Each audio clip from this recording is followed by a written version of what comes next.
Now, I hate it that my government steals my savings. How do they do that? Well, I put some of these guys in the bank. I saved every year, so I'd have a nest egg. But what does my government do? It prints more of these things, so many more that I fear I may have to pay for retirement with something like this. This is a $1 billion bill. Billion. It's from Zimbabwe. So, okay, our dollar hasn't been devalued this much, but I'm worried about my future. So how can I hedge against inflation and other government manipulation? Well, one thing I did was to buy Bitcoins. What are they? Well, I'm glad you asked. Bitcoins are digital coins you can send through the internet. You can use them in every country. Your account cannot be frozen. Bitcoin is changing finance the same way the web changed publishing. Maybe that was made by a company that promotes Bitcoin. So how Bitcoins work exactly is hard to get your brain around. So here to try to explain is Jerry Brito of the Mercatus Center. So what happens? Well, first thing you have to understand is that Bitcoins are not, sort of owned by a company. They're not controlled by anybody. It's a new internet protocol like email or the web. And it's a digital, decentralized currency that allows you to exchange money with anybody in the world fast and cheaply without the use of a third party like PayPal or Visa or MasterCard.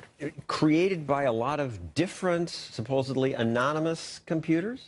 Well, so everybody who is part of the network, and it's a peer-to-peer network, contributes their computing capacity to discovering new Bitcoins, and at the same time, they reconcile all of the transactions that are transmitted over the network. And there's this formula that creates Bitcoins, but there's a limit on the total number automatically? The total number of Bitcoin that will ever exist is 21 million, and that will probably get there around the year 2040. And so that makes Bitcoin a deflationary currency. There's no central bank that can make more of them. How do I know some clever kid on a computer won't just make 1 million Bitcoins? Because of cryptography, basically, is the answer. Now, there's been many experts who have tried to crack the Bitcoin code and have been unable to do so. And so far, it's been, perfectly stable. You mentioned PayPal. Yeah. Why not use that instead? So to me, that's really the exciting part about Bitcoin, is that for the first time, you and I can transact without a third party, right? So until the invention of Bitcoin, if I wanted to send you $100, we had to use something like PayPal, Visa, MasterCard. They would deduct $100 from my account, and they would add it to yours. And at the end of the day, everything would reconcile to zero. Bitcoin allows you and me to transact with nobody between us. But the regulators now say, we're going to regulate this stuff. What's interesting about Bitcoin is that you've gone to meetings with them where they've discussed this. That's right. They cannot regulate the Bitcoin network. Now, they can regulate users of the network, and they can regulate businesses that facilitate the transfer of value. But if you and I just wanted to exchange dollars for Bitcoin, we could do that without any intermediary between us that the government could regulate.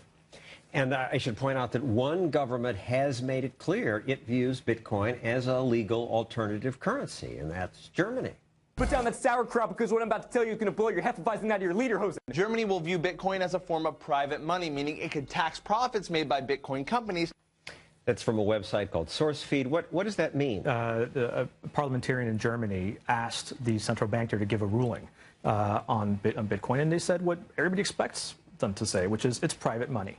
And that legitimizes a bit, and it allows them to start thinking about the tax implications. In this country, we haven't seen that sort of guidance from the IRS yet, but I think we'll see it pretty soon.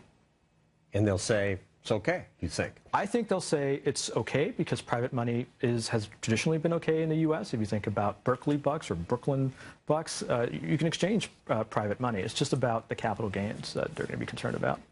Well, I hope so, because as I said, I bought some, and I look at the price of Bitcoins since they've been introduced. Boy, I wish I'd bought them last year, where they would have appreciated a great deal.